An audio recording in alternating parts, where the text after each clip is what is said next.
Ganpati Bappa Morya, Mangalmurti Morya. News 18 लोकमतच्या Bappa Morya रे आपल्या सगळ्यांचं मनापासून स्वागत. आणि आज आपल्या न्यूज 18 लोकमतच्या बाप्पाच्या दर्शनासाठी दररोज कलाकार मंडळी येत आहेत, राजकारणी सुद्धा येत आहेत. आज आपल्यासोबत आहेत महाराष्ट्र राज्य महिला आयोगाच्या अध्यक्षा रुपाली चाकणकरजी. रुपालीताई, न्यूज 18 लोकमतमध्ये खूप मनापासून स्वागत. आणि नुकतंच बाप्पाचं दर्शन सुद्धा आपण घेतलेलं आहे. सगळ्यात महत्त्वाचा पहिला प्रश्न, महाराष्ट्र ज्याच्याकडे अगदी अपेक्षेनं पाहतोय, उत्सुकतेनं पाहतोय, तो म्हणजे या बाप्पाला काय साकडं घातलं आणि यंदाच्या गणेशोत्सव जो आहे तो कोणती आनंदाची बातमी रुपालीताईंना देणार आहे. न्यूज 18 लोकमतला मनापासून धन्यवाद. आज आपल्या इथे श्री गणरायाचं दर्शन घेता आलं आणि गेली 3 वर्ष झालं मी न्यूज 18 लोकमतच्या या गणरायाच्या दर्शनासाठी येते. आपल्या या स्टुडिओमधून महाराष्ट्राच्या भक्तांना गणेशोत्सवाच्या मनपूर्वक शुभेच्छा.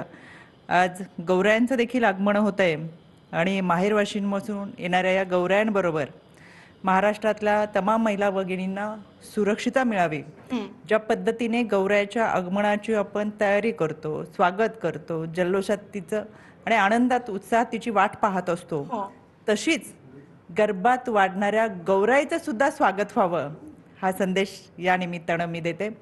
आणि आजच्या या दिवसाच्या निमित्तानं खरं तर निवडणुका येऊ घातलेल्या आहेत. राष्ट्रवादी काँग्रेस पक्षाच्या वतीनं आम्ही महाराष्ट्रामध्ये जनसन्मान यात्रेच्या निमित्तानं राज्याचे उपमुख्यमंत्री आदरणीय अजितदादा, प्रांताध्यक्ष सुनीलजी तटकरे साहेब, आमचे कार्याध्यक्ष प्रफुल्लभाई पटेल यांच्या समवेत फिरत असताना लाडकी बहिणीच्या निमित्तानं महाराष्ट्राच्या या सगळ्या बहिणींना भेटतो आणि त्यांच्या चेहऱ्यावरचा आनंद असाच द्विगुणित व्हावा, त्यांची स्वप्न साकार व्हावीत, महाराष्ट्रातल्या महिला भगिनींना सुरक्षितता देण्यासाठी लढण्यास आम्हाला बळ मिळो, हे साकडं या निमित्तानं मी गणरायाला घालते. आणि मी म्हटलं की एक आनंदाची बातमी या गणरायाकडनं तुम्हाला सुद्धा मिळणार आहे. कदाचित त्या बातमीची चाहूल तुम्हाला लागलेली असावी. मला असं वाटतं की ज्या काही बातम्या येतात त्या न्यूज 18 मधूनच लवकर बाहेर पडतात, त्याच्यामुळे आम्हाला उत्सुकता आहे. आम्हीच न्यूज 18 लोकमतच्या माध्यमातून वाट पाहू. म्हणजे आम्ही तुम्हाला प्रदेशाध्यक्ष म्हणून पाहिलेलं आहे, महिला आयोगाच्या अध्यक्षा म्हणून आम्ही तुम्हाला पाहतोय. मात्र आता यापुढे अगदी म्हणजे विधानसभा निवडणुकीच्या आधीच कदाचित आणखी एक नवं पद, नवी जबाबदारी तुम्हाला पक्षाकडनं मिळण्याची शक्यता आहे. त्याविषयी याबाबत माझं पक्षामध्ये काही बोलणं झालेलं नाही किंवा पक्षश्रेष्ठी माझ्यासोबत बोललेले नाही आहेत. त्याच्यामुळे मला असं वाटतं की जी गोष्ट किंवा जी चर्चा माझ्यापर्यंत नाही त्याच्यावरती भाष्य करण्यापेक्षा आत्ता राज्य महिला आयोगाचे अध्यक्ष म्हणून जे काम करते त्याच्यामध्ये फार समाधानी आणि महाराष्ट्रातल्या महिला भगिनींना न्याय देण्यासाठी चांगल्या पद्धतीने प्रयत्न करतो. याच्यामध्ये यश मिळो हे गणरायाच्या नेहमी साकडे घालेल. नक्कीच. खरं तर पुण्यावरनं तुमचा प्रवास सुरू होतो, मुंबईला येत असतात. गणेशोत्सव म्हटलं की मुंबई आणि पुणे प्रत्येकजण जे आहे, दोन्ही शहरं आपापली संस्कृती जपत गणेशोत्सव साजरा करतो, पण प्रत्येक गणेश भक्ताच्या मनात भावना मात्र ती एकच असते. काल मी लालबागच्या राजाचं दर्शन घेतलं, सिद्धिविनायकचं दर्शन घेतलं आणि मुंबईमध्ये येणारा माणूस, हा महाराष्ट्राचा माणूस, या दोन्ही ठिकाणी दर्शन घेतलं, त्याच्या मनामधले एक आत्मिक समाधान असतं. मुंबईमधील प्रचंड मोठे देखावे आणि मिरवणूक पाहण्यासाठी तो जसा मुंबईत येतो तसा पुण्यामध्ये श्रीमंत दगडूशेठ हलवाईचं दर्शन घेणं आणि मानाच्या 5 गणपतींना साकडे घालणं हे महाराष्ट्रातल्या भक्तांचं एक मनातली भावना असते आणि तो व्यक्त करत असतो. यामध्ये गणरायाचं दर्शन कुठेही घेतलं तरी त्याच्या मनोकामना पूर्ण व्हावेत हे सदिच्छा निमित्ताने मी व्यक्त करेल. आणि प्रत्येकाची एक संस्कृती असते, ते जपण्याचा प्रयत्न केला जातो, जो पुणेकर आणि मुंबईकर हा त्या पद्धतीने जपतात आहेत आणि ती पुढे घेऊन जाण्यासाठी आपण सगळेच जण त्यामध्ये सहभागी होतात, त्याचा आनंद आहे. अगदी खरं आहे. पण रुपालीताई, खरं तर आपण जसं तुम्ही म्हणालात की गणरायाकडे साकडं घातलं की महिलांना एकतर तेवढी शक्ती दे, सक्षम कर, महिलांचं रक्षण कर. ज्या काही महिलांवर अत्याचार आता आपण पाहतोय गेल्या काही दिवसांमध्ये अलीकडे ज्या घटना घडत आहेत, तर पुन्हा एकदा असं म्हणायची वेळ आली की महिलांना अजून तितकंसं काय म्हणूया तेवढी शक्ती किंवा तेवढा संघर्ष जो करावा लागतोय, ती प्रवृत्ती जी आहे, वाईट प्रवृत्ती, ही नष्ट झालेली नाही आहे आणि महिलांना अजूनही आपल्या न्यायासाठी किंवा आपल्या स्वतःच्या रक्षणासाठी झगडावं लागतंय. देशातील सर्वाधिक कठोर कायदे हे महाराष्ट्रामध्ये आहेत. प्रशासन, पोलीस प्रशासन, सरकार कायदा सुव्यवस्थेच्या माध्यमातून त्यांचं काम करत असतं आणि करत राहतंय. मला महाराष्ट्र पोलिसांचं मनापासून कौतुक करावं असं वाटतं. पण यामध्ये एक सुजाण नागरिक म्हणून आपली जी काही जबाबदारी आहे ती देखील आपण पार पाडली पाहिजे. ज्या ठिकाणी अन्याय अत्याचार घडतोय यामध्ये जे कोणी आरोपी असतील कायद्याच्या चौकटीतून आरोपीला शिक्षा आणि पीडितेला न्याय देण्याची भूमिका ही आपण कायम घेत असतो.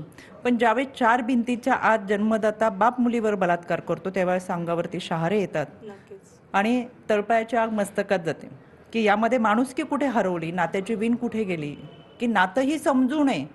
कारण की उंबऱ्याच्या बाहेर कायदा सुव्यवस्था सुरू होतं, पण उंबऱ्याच्या आतमध्ये 4 भिंतीच्या आतमध्ये ज्यावेळेस अशा अन्याय अत्याचाराच्या घटना घडतात त्यावेळेस ही माणसांच्या कळपामध्ये असलेली ही हिंस्र श्वापाद आहेत, यांचा नायनाट झाला पाहिजे, त्यांच्या विकृतीचा नायनाट झाला पाहिजे. यासाठी मात्र आपण सगळ्यांनी एकत्र येऊन हा लढा दिला पाहिजे. तुम्ही काही आणखीन त्यासाठी नवीन काही सूचित करणार आहात का सरकारकडे म्हणा किंवा अजितदादांकडे? कारण आपण कायद्याचं काम करतोय, पोलिसांचं काम करतायत, पण तरीही प्रत्येक महिलेला म्हणजे लाडकी बहीण योजना जी आलेली आहे त्या बहिणीला तितका तो विश्वास आहे असं तुम्हाला वाटतंय की होय मी सुरक्षित आहे?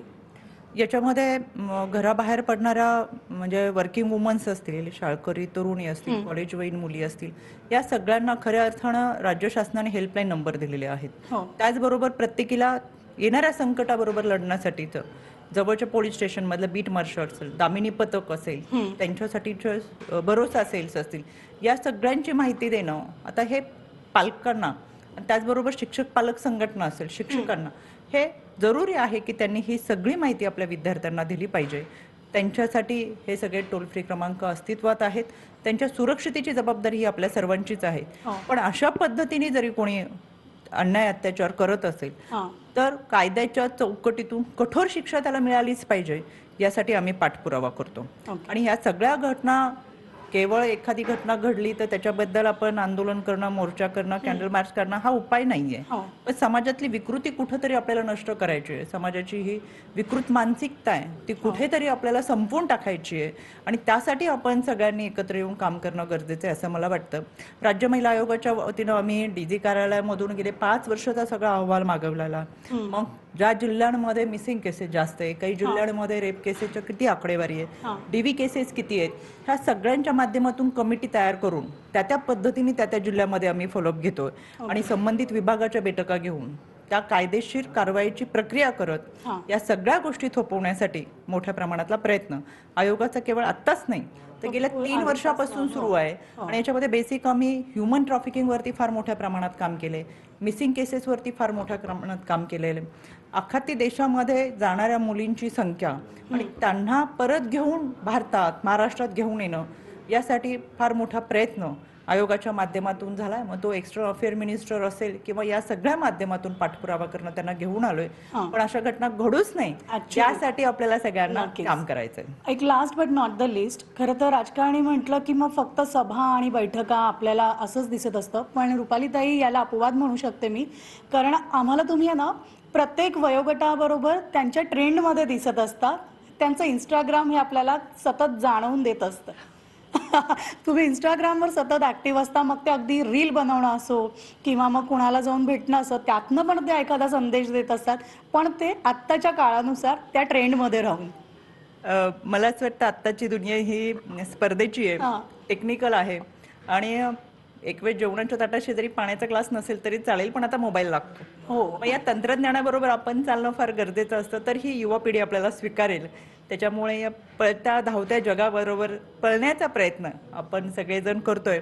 आणि म्हणून हा प्रयत्न आहे की शेवटी आपण एक पब्लिक फिगर असताना जी लोक आपले आहेत, महाराष्ट्र राज्य महिला आयोगाचे अध्यक्ष म्हणून त्यांच्या अपेक्षा असतात की आज आयोगाचे अध्यक्ष म्हणून यांनी काय केलं असेल, कुठे भेटले असेल, काय काम केले, आणि तो त्यांचा हक्क आहे. बरोबर. आणि आपण त्यांना आम्ही काय करतोय हा दिवसाचा लेखाजोखा देणं मला असं वाटतं ती सुद्धा आपली जबाबदारी आहे. म्हणून इंस्टाग्रामच्या माध्यमातून आम्ही सांगण्याचा प्रयत्न करतो. आणि वेगळं काही असेल, वेगळे अनेक भावनिक प्रसंग आपल्याही आयुष्यामध्ये येतात, जरी राजकारणी असलो तरी शेवटी सर्वसामान्यांसारखंच आपल्याही आयुष्यामध्ये नाती असतात. अनेक प्रसंग आपल्याही आयुष्यात चढ उताराचे, सुख दुःखाचे येत असतात, ते सुद्धा मांडण्याचा प्रयत्न करतो. कारण की प्रत्येकाच्या मनामध्ये एक उत्सुकता असते की आयुष्य कसं असेल, ते सांगण्याचा प्रयत्न या माध्यमातून होत असतो. नक्कीच. तुम्हाला आमच्याकडनं खूप खूप शुभेच्छा. आणि जसं मगाशी म्हणाले की या गणेशोत्सवाच्या निमित्तानं लवकरच एक गुड न्यूज सुद्धा कदाचित रुपालीताईंना मिळू शकते. पुढच्या विधानसभा निवडणुकीच्या रिंगणात आम्हाला तुम्ही बघायला मिळू शकता. या सगळ्यासाठी खूप खूप शुभेच्छा आणि धन्यवाद. धन्यवाद. थँक्यू.